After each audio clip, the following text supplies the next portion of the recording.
नमस्कार। Are Nayak Hindi education में आप सभी का स्वागत है। जैसा कि आप सभी जानते हैं कि हमने हिंदी नेट सेट एग्ज़ाम से संबंधित सारी वीडियो बनाना शुरू कर दिया है। तो हमने अभी छायावादी युग के ऊपर वीडियो बनाया है और उसके पहले हमने त्रिवेदी युग, भारतेंदु युग और आधुनिक काव्य के ऊपर भी वीडियो बनाया है। यदि आपने वो नहीं देखा है तो आप जाके देख सकते हैं, ठीक है। तो चलिए हम शुरू करते हैं छायावादी युग। छायावादी युग का आरंभ 1918 से 1936 तक का माना जाता है। छायावादी युग 1918 से 1936 हिंदी साहित्य का स्वर्णिम काल कहा जाता है। इस युग में हिंदी काव्य को एक नई चेतना का उदय हुआ। ये हिंदी काव्य में एक नई चेतना का उदय हुआ जिसमें प्रेम, प्राकृतिक कल्पना और मानव जीवन के रहस्यों का अद्भुत चित्रण हुआ। छायावादी मुख्यतः प्रेम, सौंदर्य, रहस्यवाद और अध्यात्म या आत्माभिव्यक्ति पर आधारित काव्यधारा है। इसे हिंदी काव्य का स्वर्ण युग कहा जाता है। देखिए, छायावाद को काव्य का स्वर्ण युग क्यों कहा जाता है?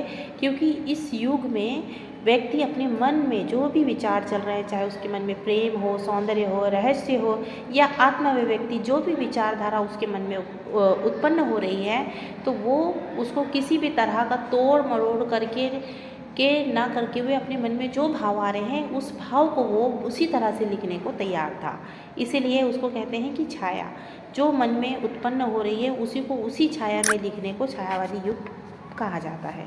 छायावादी युग के प्रथम रचयिता मुकुटधर पांडे को माना गया है, पर अलग अलग विद्वान ने अलग अलग विद्वानों को माना गया है। जैसे मुकुटधर पांडे को किसी ने माना है तो किसी ने जयशंकर प्रसाद को माना है। तो इसमें थोड़ा बहुत कन्फ्यूज़न रहता है। ये तो हम आपको समझाने के लिए वीडियो बनाया है, पर इसके विशेष तथ्य से संबंधित और हम वीडियो बनाएंगे, ठीक है। तो ये सिर्फ केवल आपका कॉन्सेप्ट क्लियर करने के लिए कि छायावादी युग है क्या, ये छायावाद किसे कहा जाता है, सिर्फ ये समझाने के लिए है, ठीक है। अब देखिए, छायावाद की परिभाषा अलग अलग विद्वानों ने अलग अलग तरीके से दिया है, ठीक है ना। तो छायावाद और रहस्यवाद शब्द में रहस्य भरा हुआ है। मोटे तौर पे ऐसी रचना को छायावादी रचना कहते हैं जिसमें प्रकृति की छाया देखी गई हो या ईश्वर की छाया प्रकृति के माध्यम से देखी गई हो, ठीक है। कुछ आलोचकों ने छायावाद और रहस्यवाद को परिभाषित करने की चेष्टा की है और अलग अलग विद्वानों ने अलग अलग परिभाषा दी है, जिसमें आचार्य रामचंद्र शुक्ल ने अलग परिभाषा दी है, रामकुमार वर्मा ने अलग परिभाषा दी है, परंतु हमने एक ही परिभाषा दी है महादेवी वर्मा की कि स्थूल के प्रति सूक्ष्म का विद्रोह ही छायावाद है, जबकि रहस्यवाद में बुद्धि का श्रेय ही हृदय का प्रेम बन जाता है। तो स्थूल के प्रति सूक्ष्म का विद्रोह मतलब क्या है कि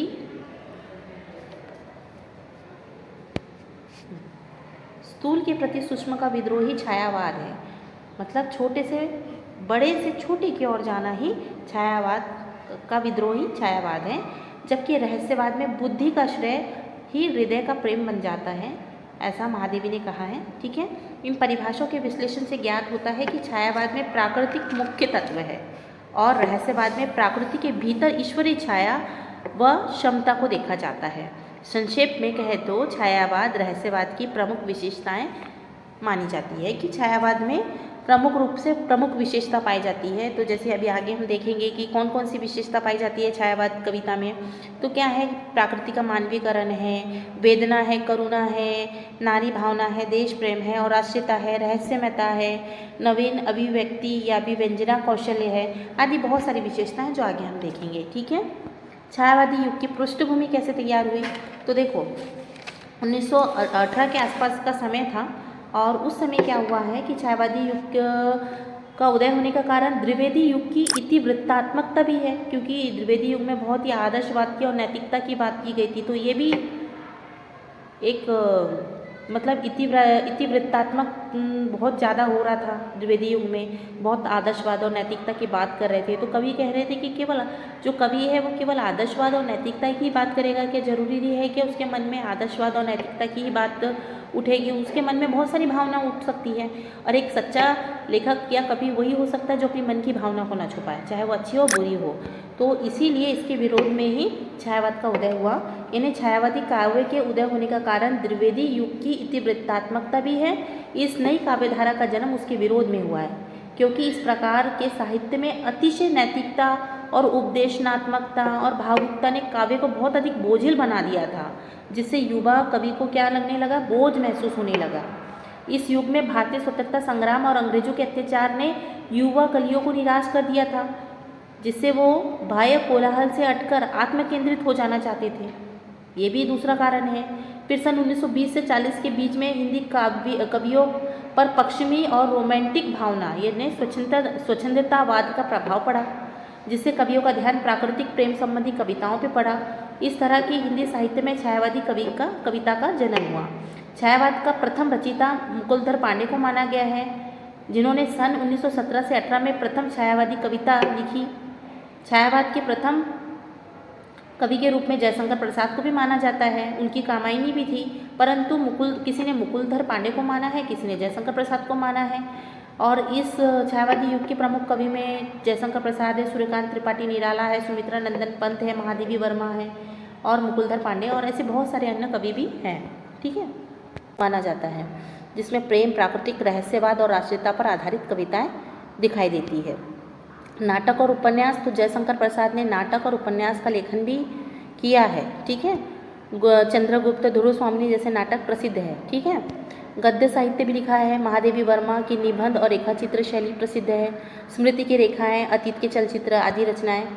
अब छायावादी युग का क्या महत्व है? तो क्या महत्व है कि खड़ी बोली का विकास हुआ। पहले भारतेंद्र युग में थोड़ा हुआ, फिर द्विवेदी युग में ज़्यादा हुआ, फिर उसके बाद छायावादी युग में ज़्यादा हो गया। ठीक है, और ये खड़ी बोली हिंदी को कविता की प्रमुख भाषा के रूप में स्थापित किया गया है। इस युग में भी भावना और सौंदर्य का उत्कर्ष काल कहा जाता है, क्योंकि द्विवेदी युग में आदर्शवाद और नैतिकता की बहुत अधिक प्रधानता थी। पर इस युग में क्या हुआ था कि व्यक्ति अपने मन की भावना को उसी तरह से लिख सकता है जिस तरह का वो फील कर सकता है। ठीक है, इस युग में साहित्य को आत्माभिव्यक्ति और भावनाओं का माध्यम बनाया गया। राष्ट्रीय जागरूकता का प्रचार इस युग में बहुत अधिक हुआ। ठीक है, साहित्य के माध्यम से भारतीय स्वतंत्रता संग्राम को प्रेरणा दी गई। साहित्यिक मानकों की स्थापना की गई। छायावादी काव्य में भाषा, शैली और विषय में उच्च साहित्यिक मानक स्थापित किए गए। फिर छायावादी युग के बाद का प्रभाव क्या था? तो छायावादी युग के बाद साहित्य में यथार्थवाद और प्रगतिवाद का उदय हुआ, लेकिन इस युग ने हिंदी साहित्य को जिस ऊंचाई पर पहुंचाया वह अनमोल था। यह युग हिंदी साहित्य के सौंदर्य और आत्म की अभिव्यक्ति का प्रतीक माना जाता है। तो आशा करते हैं कि आप सभी को ये समझ में आया होगा। तो धन्यवाद।